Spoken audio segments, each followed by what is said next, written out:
Right, this is turn 4, the beginning of turn 4. In Germany, the minor Axis and the Finns have a fair bit of money to spend. Germany has, let's see, 18, 28, 38, 48, 56 IPCs to spend. They're going to spend 8 on 2 artillery, 18 on 3 submarines, and 30 on 10 infantry. The Finns have 6, they're going to buy 2 infantry, and the minor Axis powers have 12, they're going to buy 2 infantry and a tank. Several attacks are being declared here. The largest, I think, even though obviously there's not much on the defensive side, but the largest is an attack on Norway, and it is an amphibious attack. All of the naval elements in Sea Zone 110 are going to be coming in and attacking Norway. We have 2 tanks and an artillery piece that were in the United Kingdom, 2 infantry from Normandy, Bordeaux, 2 infantry from Holland, Belgium, an infantry, and 2 mechanized infantry from Western Germany that are all going to be loading onto these boats and are going to be attacking Norway. There will be offshore shots fired, and the fighters will also be involved, which makes me think that I don't need that. So I think what I'll do, just making a change here on the fly. The remaining planes in Holland, Belgium, and Western Germany. There's 2 tactical bombers and a fighter from Holland, Belgium, and 2 strategic bombers from Western Germany are going to attack the Sea Zone. Oh, that's what that was. I'm sorry. My mistake. Okay. My bad. I'm going to put this back. Sorry. I got a little confused because there was a lot to set up here. I am splitting up these 2 bombers. Okay, one of the bombers with the fighters and the attack bombers is going to attack Sea Zone 114, and I forgot, this other bomber is not attacking Norway, it's attacking Sea Zone 126. It's attacking the Russian transport in Sea Zone 126. Okay, also supporting the attack on Norway, just so that they can claim the territory when it's over, Finland is sending 1 troop in.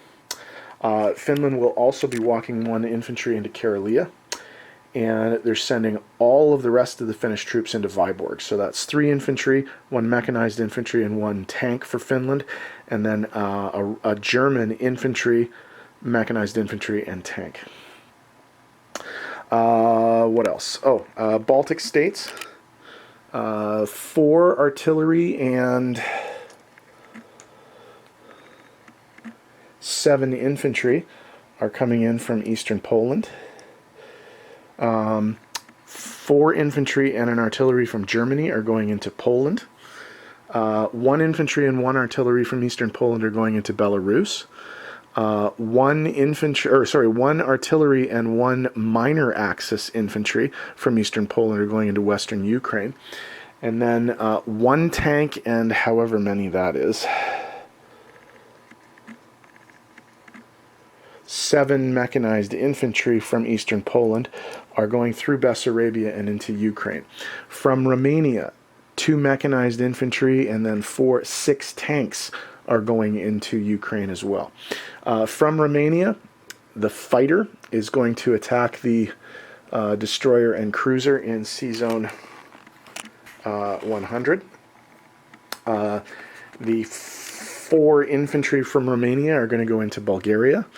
And the 2 mechanized infantry and the 2 tanks from Yugoslavia are going to try and retake Greece.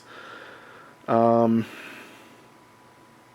right, I think that's all of the combats that we have. I don't necessarily expect to win all of these, but I am going to whittle down the Russian forces quite a bit. So we'll see what happens. Let's do this.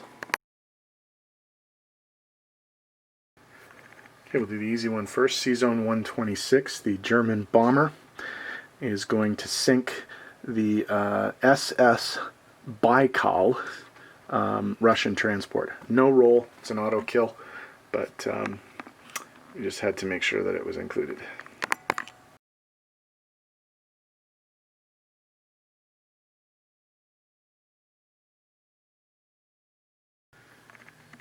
Okay, the invasion of Norway has the battleship Bismarck, the cruisers Prinz Eugen and Admiral Hipper, and the transport ships, there's 5 of them, the transport ship Pretoria, the SS Cap Arcona, the Steuben, the SS Hamburg, and the merchant vessel Wilhelm Gustloff are dropping off 5 infantry, 1 artillery, 2 mechanized infantry, and 2 tanks, and also there's 1 Finnish unit coming in from the ground. This is going to be a very short battle, I'm guessing, because with our first strike offshore shots, we have a 4 and 2 3s. Oh, we missed with all of them, so they are going to get a defense. Okay. So, the 2 fighters are from the Graf Zeppelin aircraft carrier. So, we actually do have to roll this because all of the offshore shots missed. So, here we go. We only need 2 hits. We got 1, 2, 3, 4, 5 hits. So, more than enough. But the Russians get a defense. And they actually hit somebody. So, 1 of the Germans is killed, but the territory is taken for the Finns. With 1 Finnish unit there, we are going to allow the Finns to take the territory so they can get a little bit of extra money.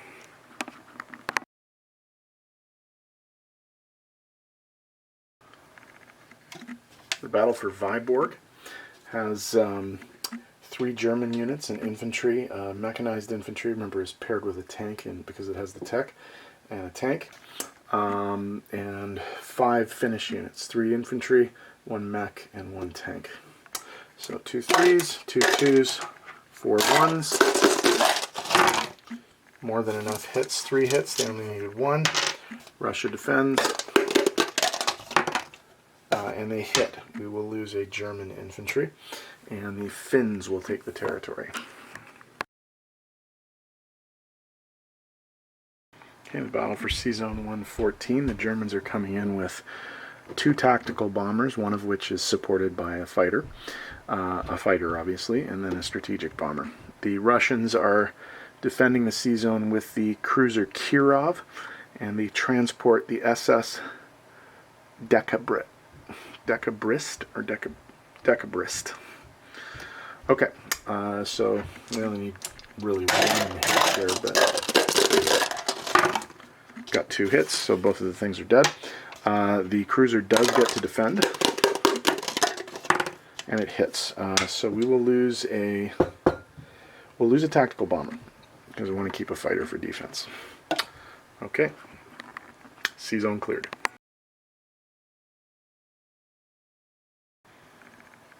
Here's the battle for Poland. Germany's coming in 4 infantry, one of which is supported by an artillery, so that's 2 2s and 3 1s. 2 hits. Battle's over. Russia defends and hits 1 infantry, so 1 of the infantry is killed.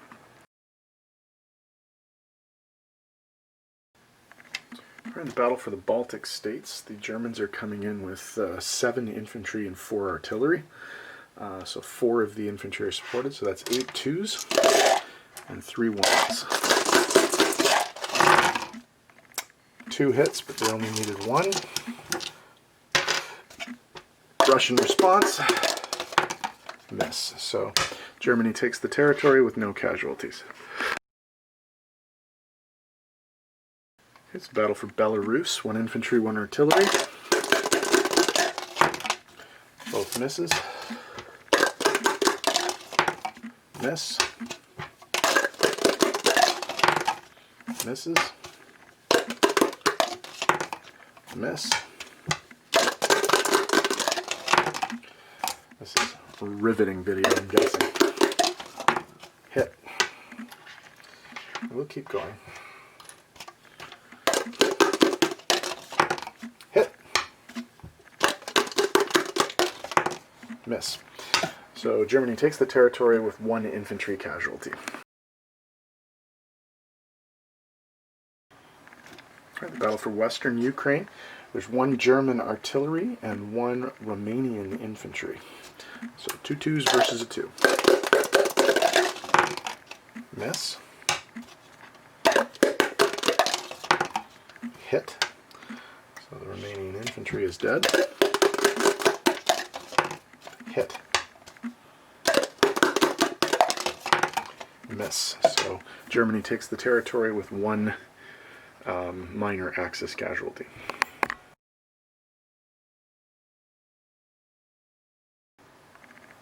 It's the battle for Bulgaria. We have 1 Albanian, 1 Hungarian, and 2 Romanian infantry going up against 2 Russians. So that's 4 ones versus 2 twos. 4 misses. 1 hit. We will lose the Albanian.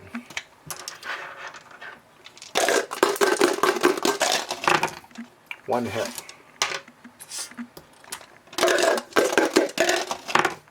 1 hit. We will lose the Hungarian. So 2 Romanians left. Miss. Miss. 2 hits. Wow, where was that first round? Hit. Or miss. So the minor Axis powers take the territory with 2 casualties.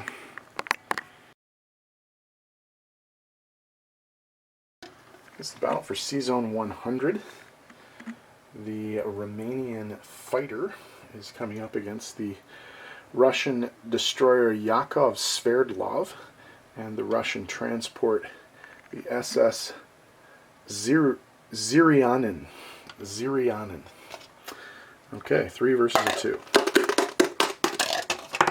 Miss. Miss.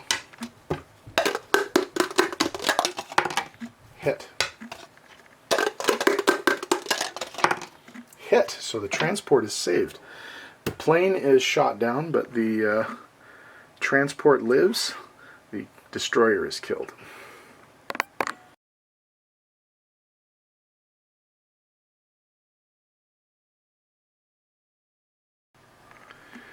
Okay, this may turn out to be a retreat situation, now that I'm looking at it, but here's what we've got happening. The Germans and the minor Axis allies are coming in with, in total, 7 tanks. 1 German tank, 4 Romanian tanks, an Albanian tank, and a Hungarian tank.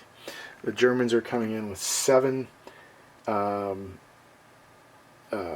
mechanized infantry, which are, because it's the tech that they have, they are combined arms with the tank, so they do it 2.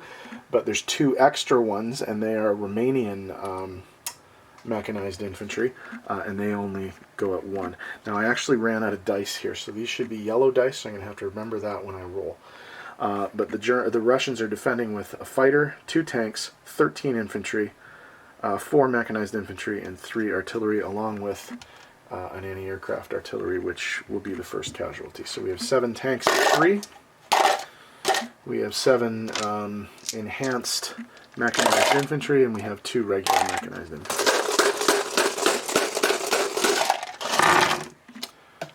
2, 4, 6, 7. That's not too bad.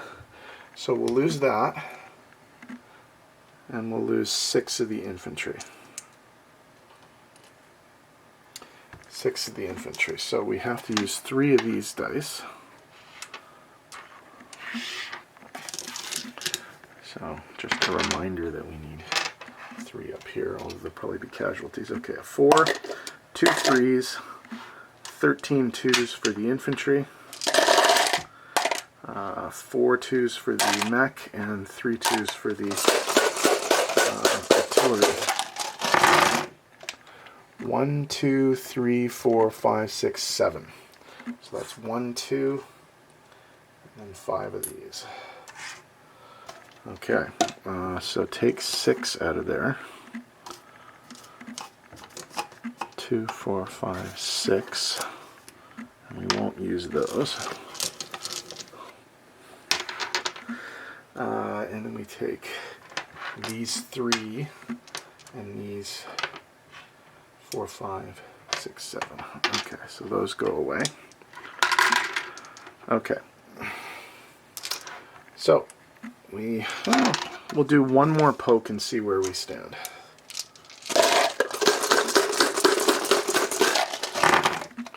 One, 2, 3, 4. So 4 more infantry. I have a feeling this is going to be it, because I think we're going to retreat now, unless they only get like 1 or 2 hits. 1, 2, 3, 4, 5. So we're going to lose 2 of those, 2 of those, and 1 of these. Yeah, I think we'll have to retreat at this point. So we will retreat from this battle, and we will retreat into... well, we have to retreat into Bessarabia is the only place we can retreat from, to. So that's the end of that, and Russia holds the territory. Okay, here's the battle for Greece. 2 German tanks supported by 2 German mechanized infantry. 2 hits. So that's the 2 British infantry.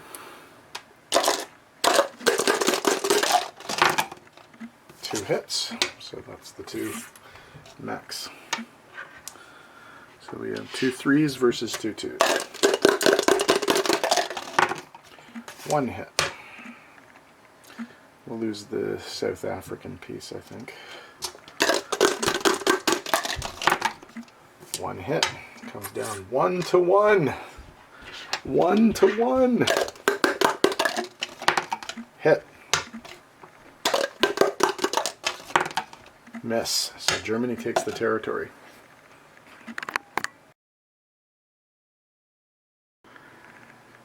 Okay, Germany non-combat. The strategic bomber that was involved in the C-Zone 126 attack is going to land back in Western Germany, as is the bomber that was involved in the C-Zone 114 attack.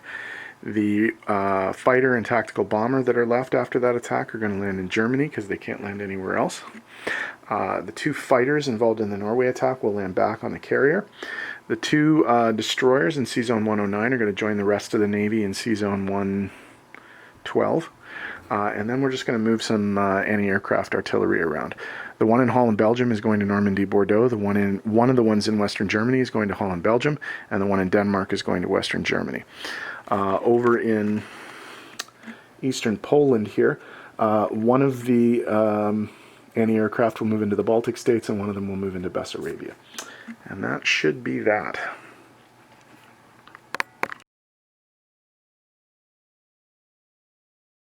Okay, placement of new units for Germany. 4 infantry and 2 artillery in Western Germany. 3 submarines in C-Zone 112. 2 infantry in Holland, Belgium at the military base. 2 infantry in Normandy, Bordeaux at the military base. And 2 infantry in southern France at the military base. For Finland, they're going to put their 2 infantry in the only place they can, which is their factory there. And then for Romania, same thing, or the minor axis is going to be placed in Romania, because that's the only place they have a factory. Okay, so income adjustments. Let's do Finland first. Finland is going to take away from the Russians 3, 4, whoops, crap, 5 IPCs from the Russians. So we'll make an adjustment there for Finland. Let's do this a little bit at a time. Russia was at 43, they're going to go down to 38. Finland was at 2, they're going to go to 7. Okay, minor axis. Pick up Bulgaria, which is 1 IPC from the Russians. So again, Russia down 1 from 38 to 37, minor axis up 1 from 9 to 10. And Germany is going to pick up 1 from the Baltic states, 1 from Belarus, so that's 2, 2 from Western Ukraine, so that's 4, and then 2 from Greece, and that's from the South Africans, so that's 6. So Germany plus 6, Russia minus 4, South Africa minus 2. So if we followed all that and we got that correct, Germany's at 34, they're going to go to 40. South Africa was at 9, they're going to go to 7. And Russia was at 37, they're going to go to 33. Okay, so income. Germany has 40 IPCs, the minor Axis have 10, and the Finns have 7. Disposition of forces. Navy. In C-Zone 112, we have 5 transports, 3 subs, a battleship, 2 cruisers, 2 destroyers, and a fully loaded carrier with 2 fighters on it. In Norway, there are 2 mechs, 2 tanks, 1 artillery, 4 infantry, and a Finnish infantry. In Finland, 2 infantry. In Karelia, 2 Finnish infantry. In Karelia, Finnish infantry. In Viborg, 3 Finnish infantry, 1 mech, 1 tank, and then a German mech and a tank. In the Baltic states, 7 infantry, 4 artillery, and any aircraft artillery. In Belarus, 1 artillery. In Poland, 3 infantry and 1 artillery. Oh, we forgot Poland. My mistake. Okay. Sorry, we have to add 2 IPCs because of Poland. So we have to make that adjustment there. So 1, 2, and then 1, 2. And that adds 2 IPCs to Germany's total. So that's 42 rather than 40. Okay, sorry, where were we? Okay, Poland, 3 infantry, 1 artillery. Germany, fighter tactical bomber. Western Germany, 2 strategic bombers, 4 infantry, 2 artillery, 2 anti-aircraft. Holland, Belgium, 2 artillery, 1 anti-aircraft. Normandy, Bordeaux, 2 artillery, 1 anti-aircraft. Southern France, 2 infantry. Holland, Belgium, 2 infantry, 1 anti-aircraft. Normandy, Bordeaux, 2 infantry, 1 anti-aircraft. Southern France, 2 infantry. Okay, where were we? Sorry. Western Ukraine, 1 artillery. Bessarabia, 1 German tank and anti-aircraft, and 3 Romanian tanks. In Romania, 1 Romanian tank and 2 Romanian infantry. In Bulgaria, 2 Romanian infantry. Actually, the Romanians are the only ones left on the board for the minor Axis right now. Oh, and then down in Greece, 1 German tank. Oh, we have to roll convoy for... well, we'll see who... Yeah, well, we'll just roll it for that, and then we'll divvy it up. Okay? So the convoys are 1, 2, 3, 4, 5. There's 5 convoy dice that have to be rolled. 2, 4, 5. Okay, we'll roll that now. Now, the maximum that can be taken is Germany can lose 2, and the minor Axis can lose 3. So we'll see what happens there. So let's just roll them here. 3, 6, 7. So that's going to be the max, okay? Because it's max 5. So Germany will lose 2, and the minor Axis will lose 3. So Germany's goes from 42 to 40, and the minor Axis goes from 10 to 7. Okay? So that should be that. I think that covers everything. Russia's up next. We'll see how they respond to this massive German aggression. They've got a fair bit of stuff here and a fair bit of stuff there. So I'm guessing there's going to be a pretty heavy counterattack coming. So let's see what happens.